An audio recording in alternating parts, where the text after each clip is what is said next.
If all of us stood, my God, and confessed in unison the same thing, that we are all blessed and healthy, that's homologio. Yes. Basically, we're all standing, 1, 2, 3. We're blessed and healthy. Amen. That's a type of confession. Or if you go about and begin to confess over your life, my God, my children are covered, my finances are covered, my health is covered, my spirit is covered, my God. That's confessing. Yes. Homologio. Homo means one or same. Logio means words. Oh my God. So basically what that means is that all of us are saying the same thing. Yes, Lord. And the last type of confession is exomologio, which is a form of confession where we acknowledge that sin is a problem for us. Exomologio, my God. Exomo means what? Out. Logio means words. That means that I'm getting it out of my spirit, my God. I'm getting it out of my heart. I'm getting it out of my mind. I just got to tell God or tell somebody who can help me that I got a problem. Yes, that's right. Oh man, people don't want to do that. Yes. So when a person is confessing via exomologio, they are speaking out or being vocal about their issue. Yes. That's one thing we don't do. We're not vocal. Yes. We're not vocal about our issue. If we are, we want to cover it up, and we don't really want to get the help we need. Amen. Amen. We don't really want to be delivered. And I'm glad some situations are the way that they are. Because as long as God is blessing some folk and letting them stay in their mess, they'll never come out. That's right. That's why some people are in the situation they're in, because they don't want to come out. But when you begin to understand that there's a part of me that can't walk around with this conflicting feeling in my heart, there's a part of me that can't walk around weighted down. I got to get this out. I got to let it all out. Yes. Get rid of it. That's a discipline, baby. That's a discipline. That's a discipline. And what we have to understand is that it comes with intensive speaking out about your struggle. When Jesus was on the cross, Jesus wasn't just mumbling. He wasn't just talking about, you know, this is okay. I can deal with this. That's right. No, Jesus was vocal. My God.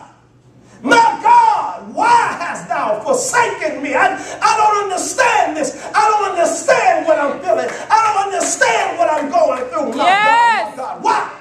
Yes, yes. Why hast thou forsaken me? I got to get it out. Yes, Lord.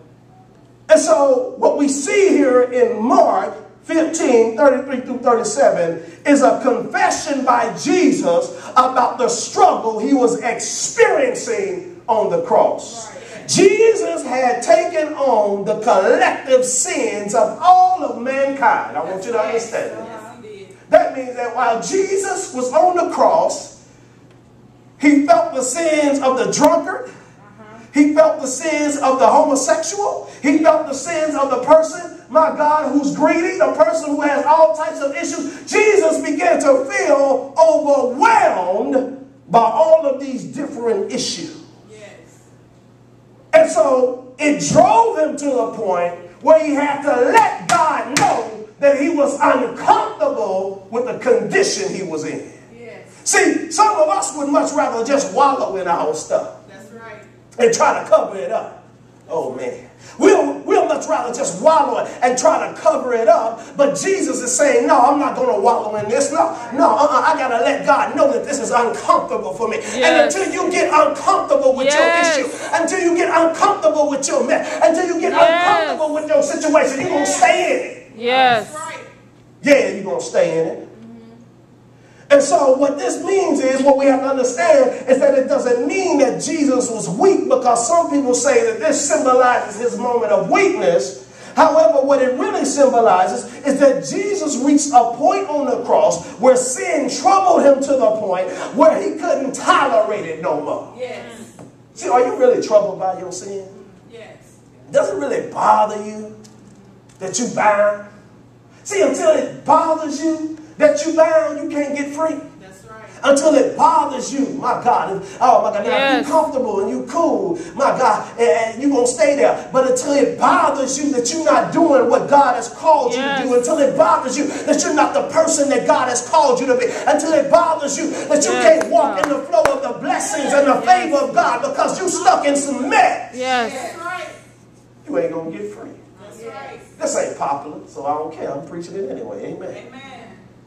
And so Jesus is like, Lord, I can deal with the beating of the cross. Yeah. I can deal with the spitting. I can deal with them plucking out my beard. But what I can't deal with is the uncomfortable feeling of sin.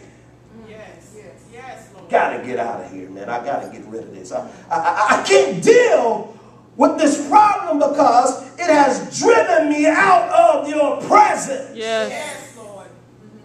It's driven me out of your presence. And so, of course, when we look at this text, we're going to do a breakdown of it.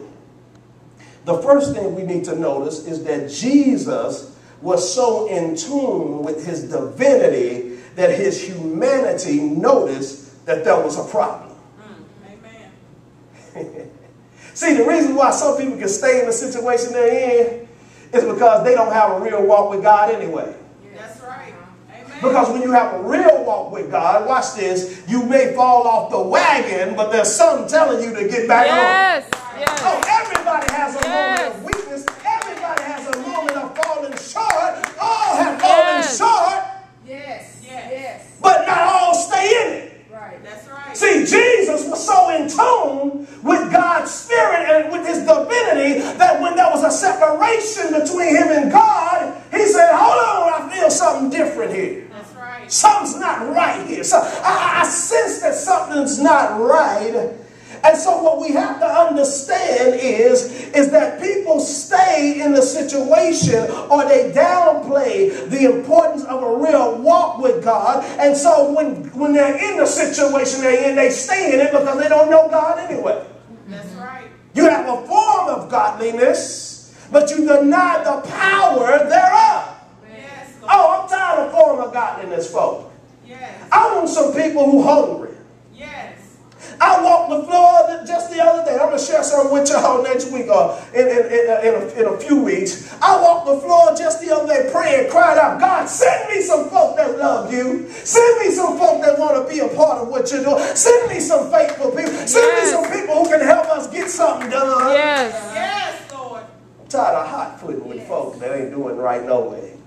Yes, Lord. Through hot footing with you, baby. Done. Things have got to get in order. If you want to walk with God, if you want to live for God, we can work this thing out. Yes. But Jesus was like, you know what? Something's not right. Yes. Something's not right. I don't sense God like I did. I used to feel him.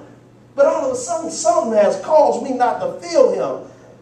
My God, why hast thou forsaken me? And when you have a real walk with God, you can tell when something's wrong. That's right. You're like, hold on. I'm not praying like I should.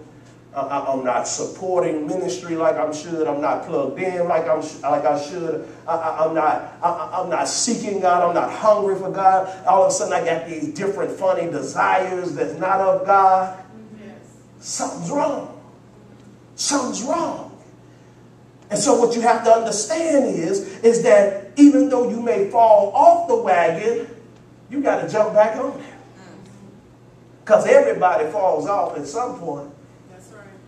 But if you make a habit off of staying off, and you try to keep getting back on, and you're not persistent at getting back on, you're going to stay off. That's right. Amen. Amen. And so the second thing we need to notice is that people around him couldn't help him because they didn't understand him. That's right. Oh my God, write that down. People around him couldn't help him because they didn't understand him. It's dangerous to confess what you are going through to the wrong people because they will misinterpret what you're saying. Right. That's right. Watch this, verse 34. It says, at the night